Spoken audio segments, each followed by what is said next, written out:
My name is Dr. Lisa Sloan, and my pronouns are she, her, hers. Today we're here at the Pride Center of Staten Island, where I've had the privilege of working for the past 5 years or so. And the Pride Center of Staten Island is Staten Island's LGBTQ plus community center. Today I am coming to you from the library at the Pride Center of Staten Island. The library contains books, articles, media, and other items that are by, for, or about the LGBTQ community. Our collection rivals that of the College of Staten Island and Wagner College. You know, I'm not sure how many books I'm sitting with today, more than I could possibly read, but some people might look around and say challenge accepted. There are a lot of important books in this room, but one of the ones that jumps out to me is called The Well of Loneliness. It's a novel by Radcliffe Hall, and when it first appeared, it was censored due to its lesbian content, heavily censored. It's also not a happy story. It took many more years until LGBTQ people got happy narratives that ended in a happy or satisfying way. But it was a really important book in terms of how it moved the culture forward and that it was able to circulate after attempts at censorship. LGBTQ representation is still some of the most widely censored material in the United States today. So it's still something that is, a very current issue, even though The Well of Loneliness is not a very current book. I'm the Deputy Director here at the Pride Center of Staten Island, and I have the pleasure of serving on the Hate Crimes Task Force at the Richmond County District Attorney's Office. And so I try to represent the interests of LGBTQ people here on Staten Island to that body. One of the reasons I think it's important to have LGBTQ representation on that body is to keep alive the memory of Jimmy Zappa-Lordy. Jimmy Zappa-Lordy was a gay disabled Vietnam veteran who was murdered in the early 1990s because he was gay. In response to his murder, his family and the Staten Island LGBTQ community advocated for increased protections for LGBTQ people across New York State.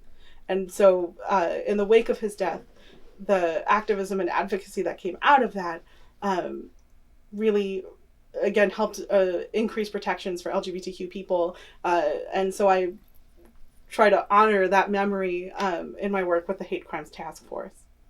My service on the Hate Crimes Task Force, I really want that time and energy to go towards making a Staten Island where LGBTQ people feel more welcome, where LGBTQ people feel safe to be who they are, wherever they are, and also to really change the way that we think about Staten Island and LGBTQ people. Oftentimes we think about LGBTQ life as something that happens elsewhere, something that happens across the water in Manhattan or in Brooklyn or somewhere in New Jersey. But LGBTQ people live right here on Staten Island, and we have a vibrant community here. If you have experienced hate on Staten Island, if you are looking for a place to turn, the Pride Center of Staten Island is here for you.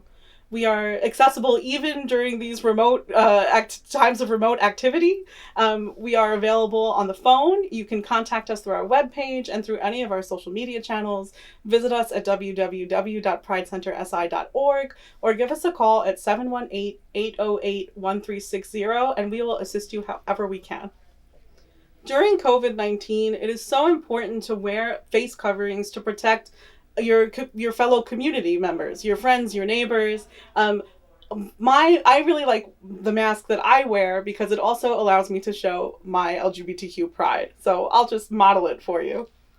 There we go. So I'm proud everywhere I go.